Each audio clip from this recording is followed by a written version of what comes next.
El pastor adicto al sexo. Por Harry W. Schaumburg, luchando contra la lujuria, la lucha de fe por la vida, prácticas necesarias para evitar el fracaso moral. Alguien que usted conoce tiene un problema escondido. Puede que trabaje en su iglesia, o quizás sea un pastor en la misma ciudad, la esposa de un amigo, un líder de distrito, un evangelista, o un misionero regresando del campo. Quizás sea su cónyuge o un familiar. Los conoce por nombre y sabe de sus dones espirituales. Lo que no sabe es su vida secreta de pecado sexual. Lo que usted no ve detrás de las predicaciones ungidas, los dones del Espíritu, y el ministerio exitoso es la profundidad escondida del corazón de esa persona. Allí encontrará la falsedad de los malos pensamientos, los adulterios, las fornicaciones. Mateo 15:19, una maldad tan impura que va en contra de la lógica y razón cuando surge y afecta una iglesia creciente y un matrimonio que parece ser bueno. La penetración de este problema es uno de los desafíos espirituales más grandes que enfrenta la iglesia cristiana en esta era posmoderna. Enfrentar la verdad. Los pastores tienen muchos problemas y cualquier persona que duda de eso está espiritualmente dormida. 1 Tesalonicenses 5:6.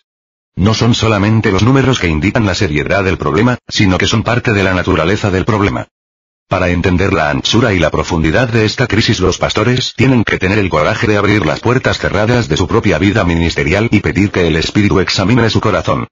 El problema no es la pornografía en el Internet, ni las muchas oportunidades de pecar sexualmente en la cultura americana saturada con el sexo. Es el potencial de la maldad en nuestro propio corazón junto con la naturaleza secreta de la vida personal de un pastor. Las preguntas críticas que se debe hacer son: ¿sigue moldeada mi vida por mis creencias, ideales y tradiciones como antes? ¿Mi fe está moldeando efectivamente mi integridad como líder cristiano? ¿Hacen una diferencia mis creencias en mi vida privada? Yo crecí como hijo de un pastor de las Asambleas de Dios. Me gradué de Central Bible College en el año 1969. Yo he pasado mi vida adulta en el mundo cristiano, y mucho de este tiempo en el ministerio a los pastores. Existe un silencio fuerte que se tiene que romper antes de poder entender y tratar con el problema verdadero del pecado sexual. Podemos empezar en la superficie con los ejemplos muy familiares, pero también tenemos que ir hasta las profundidades no vistas del corazón humano. En humildad, pida que el Espíritu de Dios examine su mente, busque detrás de las puertas cerradas, y examine lo más recóndito de su corazón. La historia de la dedicación y engaño de Juan. Juan, no es su nombre verdadero, había sido misionero por 25 años. El llamado de servir a Dios vino temprano en sus años en el instituto bíblico. Cuando tenía alrededor de 25 años de edad, él y su esposa Judy estaban viviendo su pasión, su llamado, y su sueño de servir a Dios en Nicaragua. Plantaron iglesias y discipularon a los recién convertidos. La obra requería mucho, pero era muy gratificante. Temprano en su quinto plazo en el campo misionero, Juan desarrolló una relación de discipulado con Gloria, una nicaragüense de 19 años. Ella era inteligente, madura por su edad, y tenían una pasión para aprender más acerca de Jesús. Cada vez más, Juan invertía más tiempo en la vida espiritual de este discípulo joven. Ella pasaba horas en la casa de esta pareja y llegó a ser muy buena amiga de Judy. Judy, sin embargo, estaba cada vez más preocupada que su esposo estaba pasando una cantidad de tiempo desproporcionada llamando, mandando correos electrónicos, y hablando con una muchacha tan joven y atractiva. Rápidamente su esposo desairaba sus sospechas, y finalmente acusaciones, con fuertes reproches de su inmadurez, su envidia insignificante, y su falta de compromiso al ministerio. Cuando Judy encontró mensajes de texto en el teléfono celular de Juan que indicaron la medida de su relación física con Gloria, ella tenía la evidencia de enfrentar su pecado sexual y buscar la ayuda de su supervisor. Cuando lo enfrentaron, Juan confesó que había cometido el adulterio durante 5 años. Con su reputación destruida, su carrera como misionero terminada, su esposa destrozada, y el supervisor dejado para resolver el problema, la pareja regresó a los Estados Unidos para buscar asesoramiento y restauración espiritual. Increíblemente, en medio de todo este caos, Juan continuó su relación con la muchacha por medio del correo electrónico. Él racionalizó su conducta diciendo que necesitaba continuar su ministerio con esta muchacha. El enemigo verdadero. ¿Cómo es posible que un misionero veterano como Juan, llamado por Dios y ungido por el Espíritu, pudiera llegar a ser tan desconectado de la realidad de Dios y de su palabra? ¿Por qué era un prisionero de sus propios malos deseos? Para Juan y otros, el síntoma del problema es una relación que encuentran difícil de terminar. Para muchos, es la fantasía sexual escondida y la lujuria que pueden resultar en un acto de fornicación o adulterio. A pesar de la conducta, su frecuencia, o duración, ¿por qué es el pecado sexual un problema dominante en el ministerio? Es necesario responder a esta pregunta. Pero frecuentemente se hace durante una crisis involucrando el pecado sexual. Las personas simplemente responden con incredulidad. Sin una explicación adecuada, la gente frecuentemente lo pasa por alto o culpa al diablo por atacar a los líderes cristianos. Tenemos que entender el enemigo verdadero. La ignorancia ya no es una opción. Las mentes y los ojos cerrados por la comodidad de nuestra alabanza y adoración pública son imperdonables. La exhortación de Pablo a la iglesia de Roma se puede aplicar hoy. Es ya hora de levantarnos del sueño. Este es el día y la hora cuando los pastores tienen que desechar, pues, las obras de las tinieblas, y vistámonos las armas de la luz. Andemos como de día, honestamente, no en glotonerías y borracheras, no en lujurias y lascivias. Romanos 13, 11, 13. La historia verdadera. Durante los 24 años que yo he ministrado a cientos de pastores y misioneros, he tenido la oportunidad de ayudar a muchos a escaparse del pecado sexual y restaurar su intimidad con Dios y con sus seres queridos. Aunque ahora los nombres y caras se vuelven borrosos, la historia verdadera no ha cambiado. El pecado sexual sigue destruyendo vidas, debilitando matrimonios, lastimando seriamente los matrimonios, y deshonrando el nombre del Señor. Las historias que yo he escuchado son gráficas, inquietantes, y difíciles de imaginar. A veces cuando siento que he escuchado demasiado, me enojo con la destrucción que ha afectado a tantas personas y ministerios. Pero el horror verdadero es invisible, debajo de la superficie, y está en el corazón humano. Los cuentos de lujuria, inmoralidad sexual, prostitución, homosexualidad, mala conducta sexual, adicción a la pornografía, y adulterio no se deben repetir. Pero ignorar los detalles causa aún más negación y corroe espiritualmente a la iglesia. Con demasiada frecuencia, las personas en autoridad tienen la culpa de deshacerse del problema y seguir adelante, pero fallen en enfrentar los asuntos difíciles que existen en el ministerio. Este no es el tiempo ni el lugar para acobardarse ante el horror extremo de nuestro hermano caído, ni fallar en examinar el contenido de nuestro propio corazón. Algunas historias no son comunes, y tenemos que estar de acuerdo con Pablo. De cierto se oye que hay entre vosotros fornicación, y tal fornicación cual ni aún se nombra entre los gentiles. 1 Corintios 5, 1. Las historias no comunes. Motivado por la lujuria y fantasía sexual, un pastor y su esposa participan juntos, como grupo de 3, en el sexo con la niñera de 20 años. El pastor racionaliza su conducta al citar las esposas múltiples de los personajes bíblicos. Por años un pastor de jóvenes corrompe su mente con fantasías sexuales. Finalmente tiene relaciones sexuales con 3 muchachas y tiene que ir a la cárcel. Un pastor llega a tener relaciones sexuales con una mujer casada que él está asesorando. Ella se quedó embarazada, y él pagó el aborto para cubrir su pecado. Al mismo tiempo, su esposa dio a luz a su hijo. Una pastora del ministerio a las mujeres desarrolla una aventura amorosa emocional con una líder laica. Las dos mujeres finalmente se involucran sexualmente y niegan terminar su relación citando la importancia de sus necesidades espirituales y relacionales. Un pastor de jóvenes participa en la homosexualidad con varios muchachos jóvenes y se suicida antes de tener que ir a la cárcel. Un pastor asociado que tiene 19 años de casado ha cometido el adulterio durante 17 años con su secretaria, que también es la mejor amiga de su esposa. Por años ellos prometían a Dios y a sí mismos que terminarían su relación antes de que destruyera a todas las personas en su vida. La esposa de un pastor de jóvenes deja a su esposo y a sus 2 hijos para trabajar en un club de striptease. Las historias comunes, los detalles frecuentemente se repiten, pero el dolor, la culpa, la vergüenza, y las lágrimas dejan cicatrices que no desaparecerán hasta cumplir Apocalipsis 21, 4. Enjugará Dios toda lágrima de los ojos de ellos, y ya no habrá muerte, ni habrá más llanto, ni clamor, ni dolor, porque las primeras cosas pasaron. Las historias comunes incluyen: se descubre que un pastor tiene pornografía del internet en la computadora de su oficina. Un pastor que comete el adulterio, y nadie se da cuenta por meses, aún años. Un misionero que se involucra con varios tipos de pecado sexual, clubes de sexo, prostitución legal, y el sexo con jóvenes menores de edad, porque está fácilmente disponible en el campo misionero. La esposa del pastor que se siente sola y abandonada encuentra consuelo en los brazos de otro hombre. El problema espiritual. En la iglesia, y también en el ministerio, hay adultos con la madurez espiritual de bebés. También hay casos del abuso sexual de niños, la mala conducta sexual, el voyeurismo, la exposición, y la prostitución. Otra vez, es imperativo que los pastores entiendan lo que constituye lo común y no común de los pecados sexuales que pueden existir en su iglesia. La iglesia ya está en peligro de minimizar, racionalizar o aún peor, cubrir la verdadera tragedia con estereotipos terapéuticos normales. Los pastores no pueden idolatrar la psicología y aceptar sin duda cada nuevo método de cambio y técnica. El pecado sexual es un problema espiritual, no un problema psicológico. Es un problema de la iglesia, y un problema que la iglesia necesita enfrentar, de la misma manera que hizo en el primer siglo. El verdadero horror no se encuentra en el pecado específico que la persona cometió ni en la capacidad inevitable de destrucción que causa el pecado. Sea común o no tan común, el verdadero problema es la condición del corazón del pastor mucho antes de ser sorprendido en el pecado sexual o aún cometer los actos sexuales. La inmoralidad sexual nos debe preocupar debido a la condición del corazón y de la vida que se revela en el acto. Entonces en este momento, y solamente en este momento, el horror puede convertirse en luto. 1 Corintios 5, 2, 2 Corintios 12, 21. Los pastores tienen que hacer caso de las palabras de Pablo. Hermanos, si alguno fuere sorprendido en alguna falta, vosotros que sois espirituales, restauradle con espíritu de mansedumbre, considerándote a ti mismo, no sea que tú también seas tentado. Gálatas 6, 1. No habrá pena ni mansedumbre hasta que los pastores se den cuenta del engaño del corazón humano, del engaño de su propio corazón, y hasta que saquen la viga de su propio ojo. Solamente así la Iglesia puede empezar a enfrentar adecuadamente la plaga dominante del pecado sexual.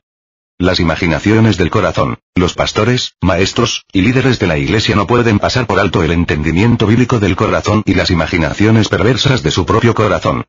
Los deseos malos y la conducta mala son la amenaza primordial. Surgen de las motivaciones profundas de un corazón que se opone al arrepentimiento y a la voluntad de Dios. Estas motivaciones profundas crean una falsa realidad que niega la realidad de Dios. Es importante entender que las imaginaciones del corazón afectan lo que una persona piensa que sabe teológica y espiritualmente en su mente. La mentira de la impureza reemplaza la verdad de la justicia, lo que no es Dios se convierte en un Dios. Lo impensable se vuelve lo posible, y aún se pone en práctica. ¿Qué otra explicación hay para un pastor que enseña vehementemente sobre la maldad, la inmoralidad sexual y el mandato bíblico de ser fiel en el matrimonio y después se involucra en el adulterio o pornografía? Hebreos 13, 4. Una vida impulsada por el pecado sexual refleja pensamientos que por mucho tiempo han sido infectados por imágenes sensuales y el placer. Quizás estos pensamientos hayan llegado a ser tan comunes que el pastor apenas se da cuenta que existen. Por lo tanto, lo que él sabe o piensa que sabe teológica o bíblicamente es menos importante que las imaginaciones de su corazón que finalmente le causarán a llevar a cabo lo que piensa. Puede que un pastor justifique las imaginaciones de su corazón por su dolor pasado y actual. Entonces, él encuentra alivio en la intimidad falsa en el Internet o puede que lleve a cabo sus imaginaciones por medio de encuentros sexuales con mujeres necesitadas que buscan a alguien que les escuche. Al final, los pastores se engañan a creer que satisfarán sus necesidades relacionales y que conseguirán importancia por medio de estas actividades. Solamente un paradigma bíblico en su corazón le advertirá efectivamente de estos peligros mortales de su alma. La pasión de Samuel era plantar una iglesia en el lado norte de una ciudad que se estaba desarrollándose rápidamente. Samuel y Laura se mudaron al área, encontraron trabajos seculares, y empezaron a evangelizar. Las horas largas y el sacrificio personal, junto con la oración y el ayuno, produjeron resultados continua pero lentamente. Finalmente la congregación pequeña podría pagar a Samuel un salario pequeño. Pero frecuentemente recibió pagos incompletos, y la pareja seguía sin ropa nueva, sin muebles adecuados, y sin un segundo coche que tanto necesitaban. En medio de todo, Samuel y Laura disfrutaban de servir juntos y encontraban satisfacción en el fruto de su ministerio. 10 años después la iglesia había crecido de unas cuantas personas hasta 1500. La vida y el ministerio eran diferentes ahora. Samuel y Laura tenían una casa nueva, 2 coches usados, una cuenta de ahorros, y un templo moderno con un equipo pastoral dedicado. Una noche después de una reunión de ancianos, uno de los líderes de los ancianos apartó a Samuel y le reprendió por ser tan materialista. Mientras manejaba a su casa, su enojo creció y dijo a sí mismo, yo he sacrificado durante tantos años, y esa es la gratitud que recibo. Desde ahora en adelante, yo voy a obtener algo para mí mismo. La teología de Samuel era la misma, y él todavía quería predicar la palabra. Sus pensamientos conscientes, sin embargo, ahora daban forma a las imaginaciones en la profundidad de su corazón, imaginaciones que tenían tanto tiempo allí que él ni se daba cuenta de ellas. Aunque aparentemente estaba dedicado a su pacto de matrimonio con Laura, su compromiso de obtener algo para sí mismo junto con años de lujuria sin arrepentimiento llegaron a ser un peligro grande. La secretaria de Samuel quería su atención y pronto se la daba toda. Su adulterio empezó, pero el pecado de Samuel no terminó hasta que él habría seducido a 3 otras mujeres que estaba asesorando a tener relaciones íntimas con él. Interés personal peligroso. El interés personal es un peligro serio. El pecado predispone a las personas, aun los pastores, a pensar que están encima de la ley y que pueden hacer lo que quieren sin importar las consecuencias. En lugar de someterse a Dios como la autoridad primordial en su vida privada, los pastores frecuentemente viven su vida con un enfoque en sí mismos. Empiezan a adorar la creación de Dios, ellos mismos o su ministerio, en lugar del Creador. Esta actitud de su corazón parece liberarlos a controlar su vida y obtener sus deseos. Los pastores, entonces, ya no son esclavos de la justicia sino esclavos de pecado y esclavos de sí mismos. Sencillamente, los pastores llegan a tener un compromiso en lo que ellos creen ser lo mejor para ellos. Esto disminuye su compromiso con Dios y aumenta su compromiso con ellos mismos. En el momento en que su lealtad a Dios cambia, los pastores están en peligro de ser más leales a sí mismos. Antes de darse cuenta, la tentación sexual está tocando su puerta. Reglas en la iglesia que limitan o prohíben tiempo a solas con alguien del sexo opuesto no protegerán a los pastores, ni tampoco paredes de vidrio en la oficina de la iglesia, protección para el internet en las computadoras, tiempos específicos para rendir cuentas, ni una campaña pública para la pureza.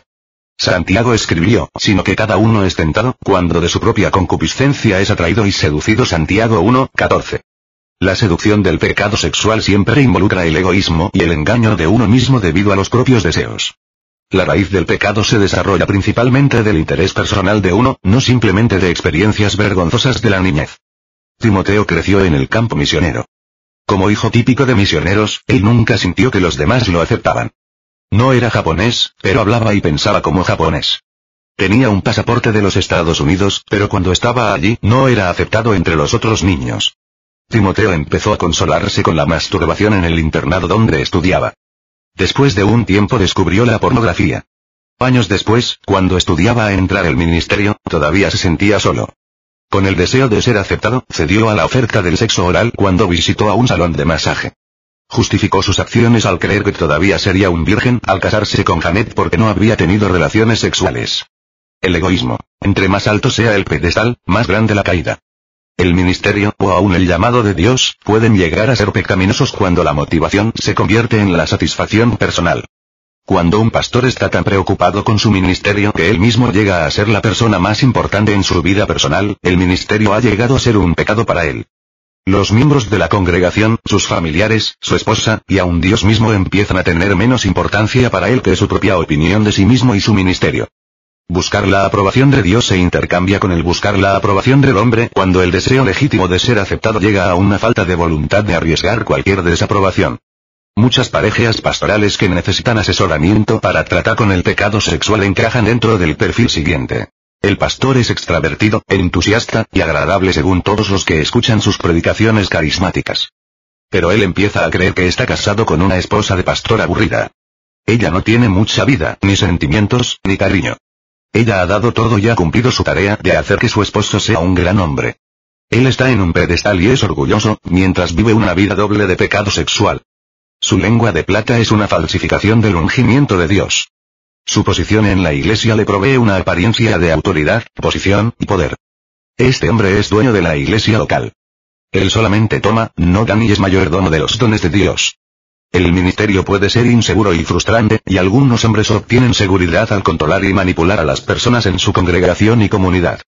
Controlar a otros por medio de hechos simbólicos del ministerio reduce los temores e inquietudes. Al final, ellos solamente están comprometidos a lo que ellos quieren, y reciben lo que quieren, incluyendo el placer sexual. El placer sexual solamente es la decoración, pero su función provee un sentido poderoso de importancia. El engaño. Si el pecado sexual es una intimidad falsa, vacía y vana, y una falsificación de la intimidad verdadera, ¿cómo es posible que caigan los líderes llenos del espíritu? El pecado sexual es un gran engaño. El pastor no solamente tiene que mentir para mantener la doble vida y romper su pacto de matrimonio, pero también está engañado y extraviado de la sincera fidelidad a Cristo. 2 Corintios 11:3. Cuando un pastor comete un pecado sexual y pierde su virginidad espiritual, está engañado acerca de la culta moral verdadera y la necesidad del perdón y arrepentimiento. Perder la virginidad antes del matrimonio es algo muy serio, pero perder la virginidad espiritual antes del regreso de Cristo es mucho más espantoso. Los efectos del pecado sexual después de nuestra conversión, compromiso, son más difíciles de entender, pues os he desposado con un solo esposo, para presentaros como una virgen pura a Cristo. 2 Corintios 11:2. Las palabras de Pablo están llenas de significado y emoción cuando él se presenta como padre espiritual. Quizás él recordaba la ley que decía que un esposo que encontraba que su esposa nueva no era virgen podría regresarla a su padre y apedrearla. Deuteronomio 22, 20 minutos, 21 segundos. Como Pablo, los pastores son responsables por la pureza espiritual de otros. Filipenses 2, 4, Hebreos 3, 12 minutos, 13 segundos. Las fuertes emociones de Pablo vienen en la forma de celos piadosos y el temor. Como un líder espiritual, Pablo era responsable por el rebaño y se comprometió a ayudarlo a no desviarse con el pecado. De la misma manera, los pastores tienen que preservar su propia fidelidad espiritual para que puedan proteger al cuerpo de ser engañado y alejado de una devoción sincera y pura a Cristo. El engaño puede venir desde afuera. Pero sin importar el origen, el engaño afecta a la mente y influencia lo que las personas piensan de Dios y ellas mismas y fácilmente las lleva por el mal camino. Entender cómo nos engañan es una cosa, pero protegernos es otra. Frecuentemente no sabemos cuándo nos engañan. Esa es la naturaleza del engaño. El engaño ataca la vida centrada en Dios por medio de los pensamientos egoístas y viene del corazón y mente de uno. El pecado sexual es engañoso y afecta a la mente para que la tentación frecuentemente no esté reconocido por lo que realmente es hasta después de cometer el pecado. Los cristianos son capaces de ser extraviados, esclavos de concupiscencias y deleites diversos. Tito 3:3. Primero, el engaño esconde lo que debemos entender y considerar claramente: nuestra fidelidad a Dios y a nuestro cónyuge.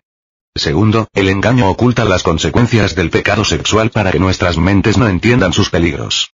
El engaño nos impide de ver la necedad del pecado sexual en el momento de la tentación. Cuando examinamos el impacto que el pecado sexual tiene en la verdad, en la vida de la Iglesia, y en la pureza de nuestra fe, empezamos a entender cómo es que el engaño es uno de los desafíos más grandes de la Iglesia hoy. La naturaleza y el poder del engaño para atacar a la fe de una persona combinado con la sutileza de su corazón egoísta es un arma mortífera contra su alma. Jesús advirtió: muchos tropezarán entonces, y se entregarán unos a otros, y unos a otros se aborrecerán. Y muchos falsos profetas se levantarán, y engañarán a muchos, y por haberse multiplicado la maldad, el amor de muchos se enfriará. Mateo 24:10-12. La Iglesia en los Estados Unidos, como la Iglesia en Inglaterra, probablemente no desaparecerá. Sin embargo, la moralidad cristiana será cada vez más falsa e impura, dejando la Iglesia deformada y los cristianos en peligro de perder sus almas. El descuidado pastoral. El problema no es solamente la mala condición espiritual del liderazgo, sino también la disfunción en cumplir el papel pastoral. El pastor, por descuidado, está destruyendo su propio rebaño. Un laico puede pecar sexualmente y destruir su familia, pero un pastor que comete un pecado sexual daña no solamente a su familia, pero también a la familia de Dios. Rebeca me llamó porque su matrimonio estaba en un desorden total. Estaba furiosa. Usted asesoró al pastor que cometió adulterio con nuestra asesora, mientras que ella estaba tratando de ayudarnos a resolver la infidelidad de mi esposo.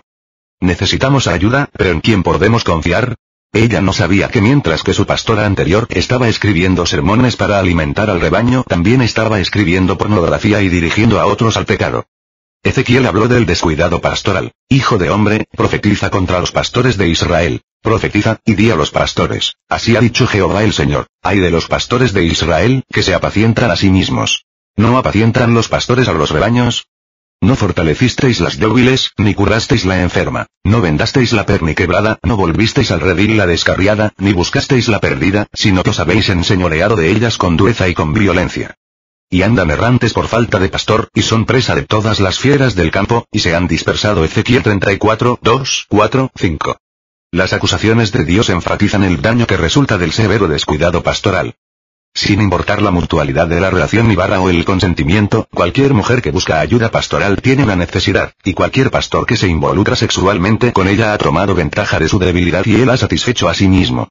La crítica severa de Judas 12 acerca de los pastores que se apacientan a sí mismos refuerza la advertencia de Ezequiel que requiere que los pastores vivan según normas más altas y lleven a cabo un ministerio poco egoísta.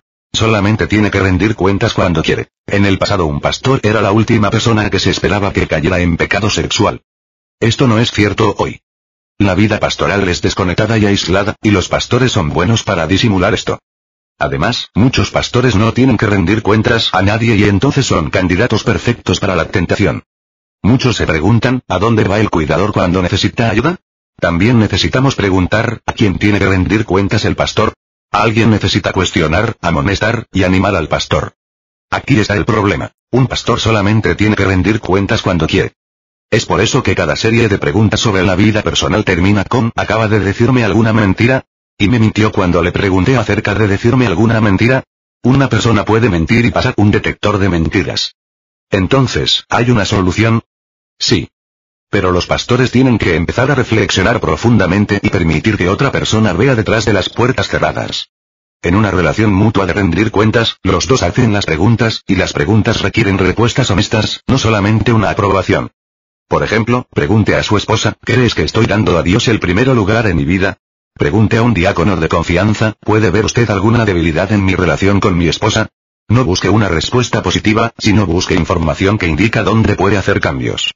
Los ancianos necesitan estar firmes en asegurar que su pastor tenga menos trabajo y más tiempo familiar y que este tiempo forma parte de su horario.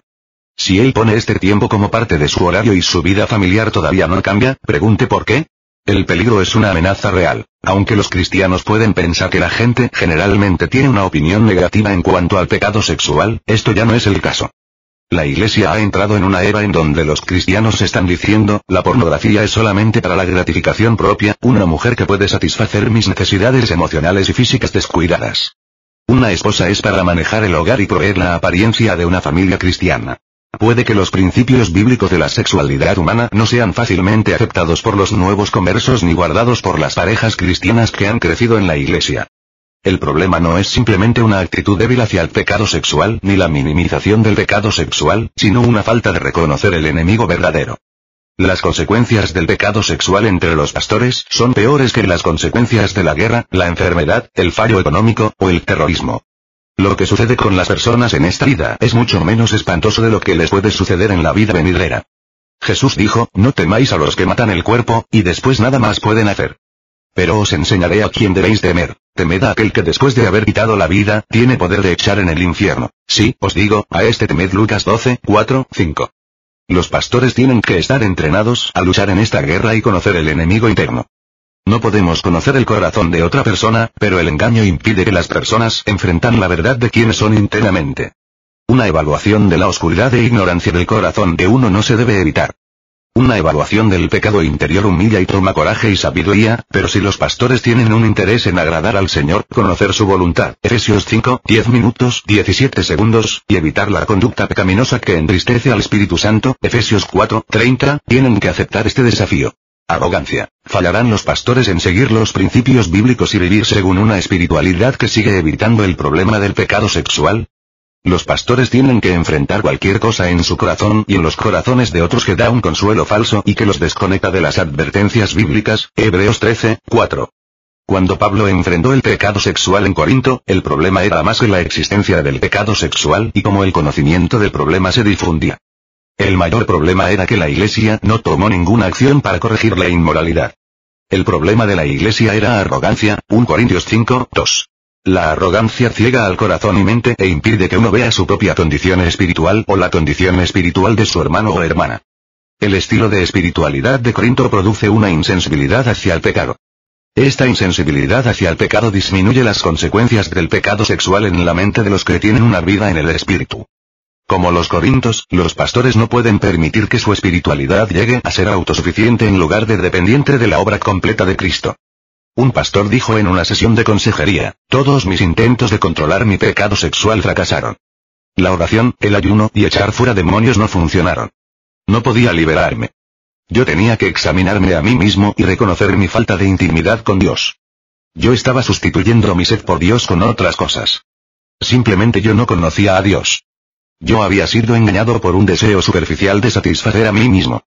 Encontré la victoria cuando busque ser consumido con el gozo que tenemos delante de nosotros.